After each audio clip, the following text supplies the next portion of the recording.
Good evening, y'all. Today is January 2nd, 2024. Happy New Year from the shop of 74 Nova Reclaim. This is Walt. Hope y'all had good holidays. We haven't done any taping or updating on the 74 Nova Reclaimed in a bit, so I figured we'd just give a quick, well, I say quick, but we're gonna make this one lengthy. I deleted some pictures and videos on my phone so I would have some time without having to worry about running out of storage space and the phone shutting off. I've done that, recorded for a while, and realized afterwards the phone wasn't even recording. Anyway, we did get a drive to town back a few days ago with my wife and I. We went, and the trip turned out pretty good, although we developed an oil leak up on the underside at the oil drain plug that we're gonna have to permanently resolve, but right now we got it temporarily resolved with JB Weld.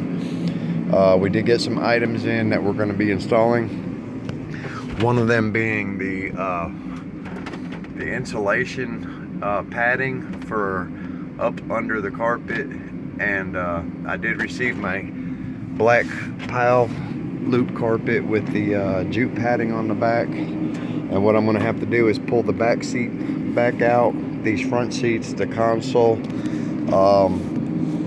It shouldn't be too bad of a process, too lengthy, but I'm going to go ahead and get started. Another thing I did also do was I acquired some wheels from a good man up in it was up in North Indianapolis, or North Indiana, and we got another Nova nut up there, and he had some nice sports wheels which fit good on the back, but unfortunately because of the disc brake conversion, the 14s will not fit on my front. The 14s hit the calipers, so I took some 1-inch spacers and went between the rotor and the 14s, and unfortunately, even with the 1-inch spacers on there, which are right up in here, the back side of the 14s was still rubbing on the bracket for the caliper, not the caliper itself. First time it was a caliper, and then it was the bracket for the caliper. I might be able to do some shaving and get it fixed, but then it could hit front end parts or something like that. So what I did was I just kept the spacers on the front, and I went ahead and I put the 15s that I had back on the front to see how they would make the stance set on the wideness of it in the front. And actually, I'm thinking that it looks pretty good. And if the tires are set out a little bit wider in the front, I'm thinking also that it may handle just a little bit better around curves and stuff, around cornering. It doesn't look really too bad.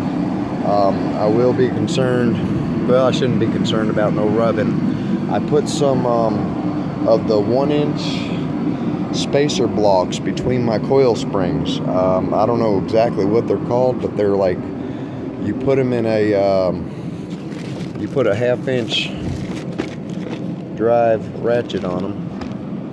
These here are from O'Reilly's, I believe they were, and they're called twist-in coil spring boosters. And what they do is they're just blocks. You set them up to the edge of your springs between two coils, and you take a 1/2-inch drive and you spin them. And what they do is they give you a little bit of separation inside the springs.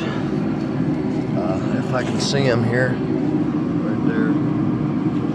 And it just stiffen up your ride a little bit and raise it up, maybe. What I had done is I got some used springs from Maple Motors out in Hendersonville, Tennessee. A nice, how would you say, vintage classic car dealer lot out there. And the man gave me some used springs, and I thought I needed 16s, but I believe a Nova takes 14s.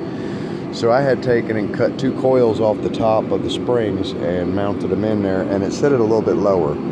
So the blocks actually helped it, I think, raise it. And I'll find out.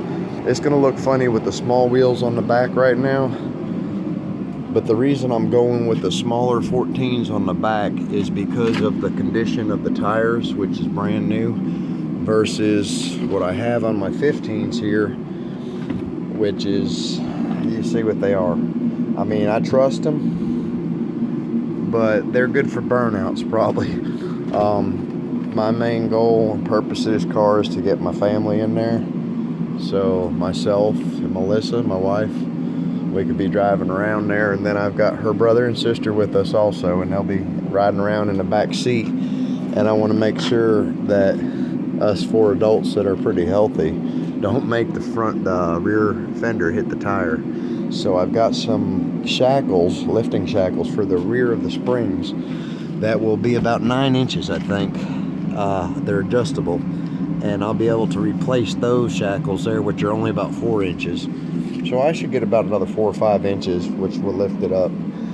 I did order a lot of this padding from eBay after I received my first 2 packages, because what I wanted to do is see what the product I was getting before I put too much money into it.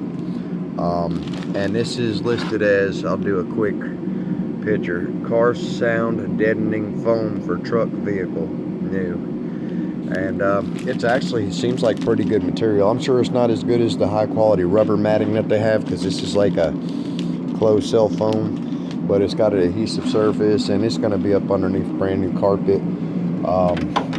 I did happen to get a new taillight panel, which is awesome. For the rear here, where I have a couple of little rust holes, put Permatex on them so they wouldn't rust out anymore, but I have the whole new taillight panel.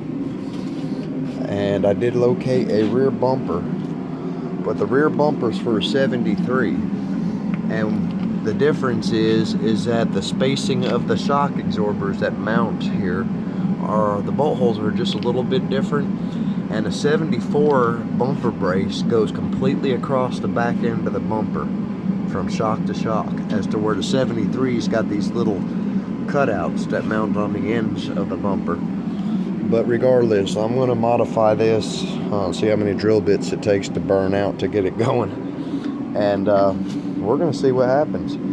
I want to give a shout out to all them garages out there. One I've been watching lately is the This and That Garage. Turning Rust. Also, we got all the good ones. One of my main ones out there is Puddin, from old Puddin's Fab Shop, because his motto is what sticks in my head, and that's plain and simple, y'all. You can't finish your projects sitting on your ass, and that's just straight up the truth. So I want to thank Puddin personally. He's been a good inspiration, and hours of entertainment for myself and my family. So I just hope they had a good holiday season, all you YouTubers and YouTube viewers out there. Thank you for watching this short clip. I know it's a little bit longer than most of them. The shop, once again, is a horrible mess. We will clean it up. And like I said, I'd like to take some videos of me actually doing some work. My wife did get a new phone, so we might try that out and let her tape some videos so I can post them up on, remember, like, share, and subscribe. 74 Nova Reclaimed. Thank y'all for watching, y'all. We'll talk to you in a bit.